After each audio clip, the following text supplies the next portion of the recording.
Yigu and Sun Young, a married couple who operate a wayside garage outside of a remote Korean town, sadly have few customers. In fact, the majority of motorists hardly even see their tiny shop. This makes Sun Yang's connection with her family even more tense than it previously was because it implies they're barely making enough to survive. They never liked Ego because of his low class and antiseptic seat, and the fact that Sun Yang is forced to assist the family by producing dolls for pennies on the dollar just makes them dislike him more. To make matters worse, a significant construction business nearby is operating, which causes them to block the garage from potential customers by blocking the roads with their vehicles. A frustrated Ego shows up at the building site one morning to try to beg the boss and his wife for compensation, but after accidentally bumping with their child, security takes him away as a mad person. Ego eventually ends himself at the police station, where officers are accustomed to seeing him taken in for all the commotion he frequently causes. An officer further reminds Ego that since the local shop association's members did receive pay, this is what he gets for refusing to join. He learns about certain stories concerning his father-in-law from another officer. He owns the store I've been renting to him for his business, and the elderly man is considering selling. On his way home, Goose notices a man driving a broken-down truck and discovers that he intends to scrap it. He then clarifies that it is not yet essential, can run for a few more years by simply changing the velvet. Yigu asks his son Young if the reports are real when he gets to his residence, and she admits that her dad has been angry since they haven't been paying their taxes. Ego becomes enraged because she has been hiding this from him, but he leaves the house to collect himself before the dispute gets heated. The plan is to purchase some smokes and beer at the neighborhood grocery store, but he is only able to purchase cigarettes, forcing him to switch to the lowest brand in order to make ends meet. The supervisor, though, recalls Ego from the day he drove her granddaughter to school. She gives him a beer can as her gratitude. The chairman of the shop association, Mr. Man, and his men approach Igu as he is outside the store enjoying a beer and a cigarette, beating him up for the advice he gave the truck driver. It turns out that Mr. Mun was on the verge of obtaining those fragments for a bargain when Yigo came in the way of his plans. When Mr. Mun later shares with his friends it turns out that Mr. Mun was on the verge of obtaining those fragments for a bargain when Yigo came in the way of his plans. Later, while Mr. Mun is recounting what transpired over dinner to his friends, the conversation turns to Sun Young's disastrous marriage decision, and Mr. Mun storms out in a huff because he still has feelings for her. Sun Young gets assaulted by her relatives for her life choices when she attends a family gathering alone a few days later. Ego also appears, having saved money for a cake and borrowed some fine clothing to wow everyone. But when he gets there and hears everyone calling him names, he makes the decision to leave. Without even making an introduction, he drops the cake by accident on the way home, and because the whole thing has him angry, he kicks it instead of picking it up for dinner. Igu sees an automobile halting in the middle of the road at that very moment due to a flat tire, so of course he offers to change it right away. Construction trucks passing by drop various scraps as he continues. Igo uses the opportunity to charge more for the service because it is late at night and they are in a remote location and knows the client has no other option. He then returns to the road to look for any additional debris that may have fallen from the trucks, arriving just in time to see Sun Young arrive in a family member's vehicle. When Ego complains that the driver didn't even say hello to him, it starts a fight with Young, who is sick of being pitted against her family and her spouse. Ego assures her that he was successful tonight in order to ease her down. Igu decides it's time to act and goes back to the road to scatter a lot of scraps all over the place because he can't sleep at night because of the happenings of the day. The strategy works. They have a new client the following morning who has a flat tire. However, Yigu charges a lower price this time. Yi Jiu becomes concerned as the hours go by because only one more client visited. He checks on the leftovers and discovers that they are all gone. It turns out that construction trucks have been removing the pieces as they pass by, and they didn't get flat tires due of the size and weight of their tires. Ego remains up late producing new, pointier shreds that he scatters on the road once more because he is not yet ready to quit up.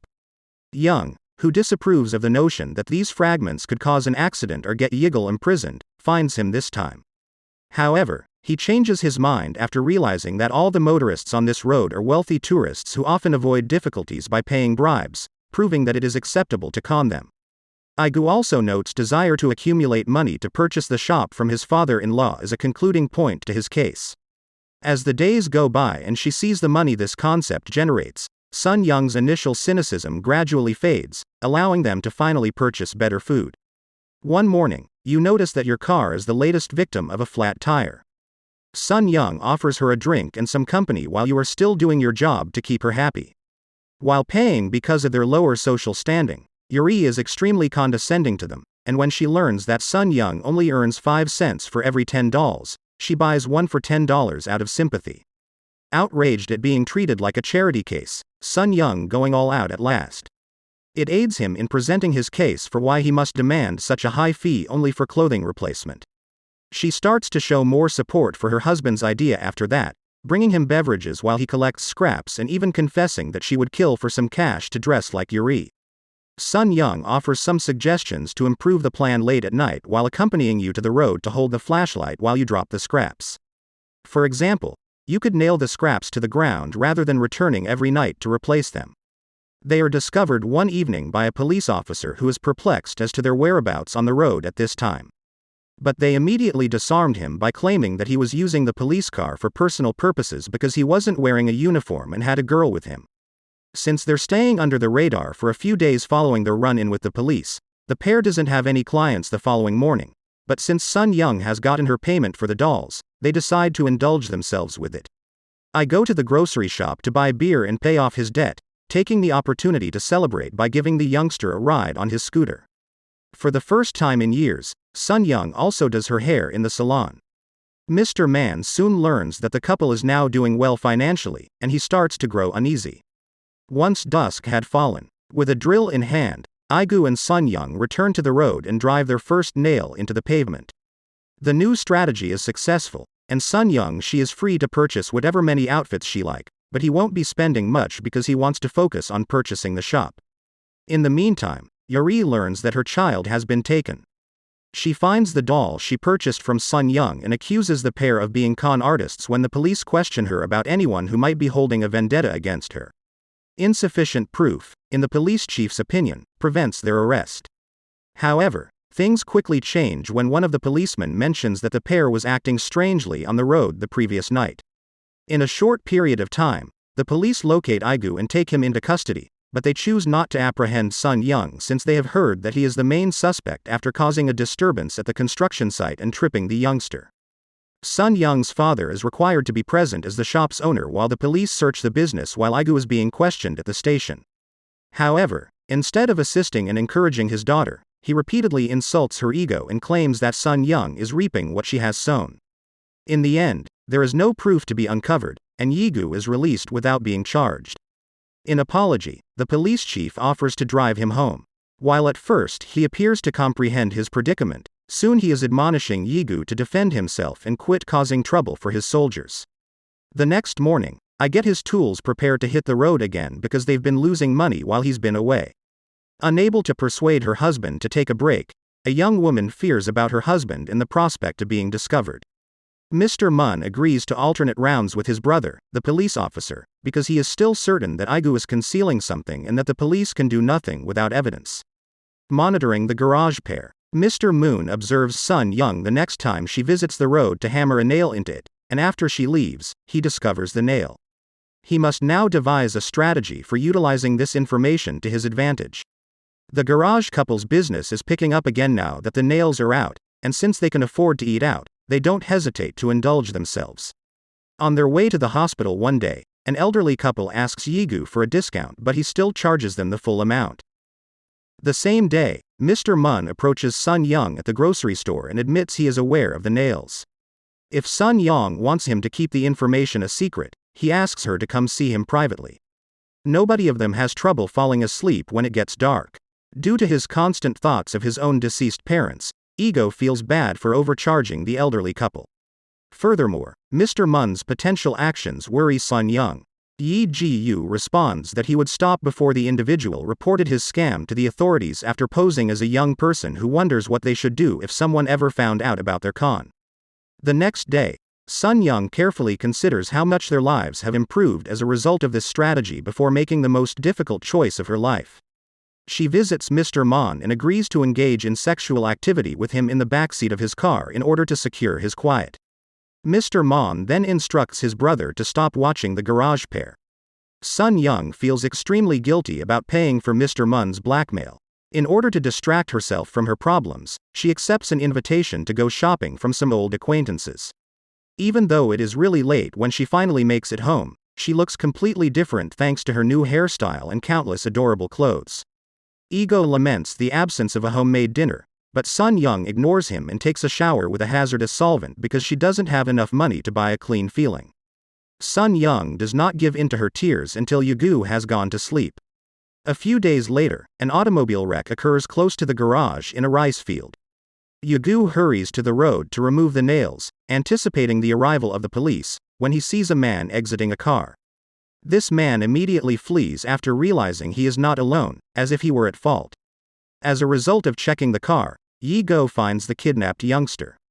Reporters flock to the shop in a matter of hours to speak with Yi Jiyu, who is now viewed as a hero. Even the governor stops by to offer his congratulations. The father of Sun Young appears unexpectedly as well, pretended to have always liked his son-in-law, merely to get a chance to get along with the governor. Even though Young initially declines since her father is purposefully overcharging them, the rescue of the youngster nets Ego a significant cash prize, which he spends to ultimately purchase the shop. Despite knowing this, Igu still decides to purchase it because he enjoys being passive-aggressive with his father-in-law as they sign the documents and humiliating him in front of the entire family for defrauding his own daughter. The couple purchases a lovely car as well, yet they continue to spend money. They place nails in the road once more as the population begins to view them as trustworthy heroes, and business keeps booming. They purchase an electronic sign for the store, dress up for the occasion, and even go out to pricey restaurants where they speculate about eventually relocating to a big city. This also means that Ego is taking care of the majority of the car repair work, leaving Mr. Moon with fewer clients. As a result, Mr. Moon calls Sun Young to continue blackmailing him. He calls, but Sun Young doesn't answer. A mystery automobile starts to pursue Ego once more after that. Igu is in town one afternoon, having a beer at his normal spot, when he hears some disturbance and accompanies a police officer to the hospital, where he finds out that his nails have caused an accident and a driver is now injured. Trying to deal with his guilt while I'm gone, Mr. Moon meets him outside the hospital and orders him to leave before informing everyone that it is his fault.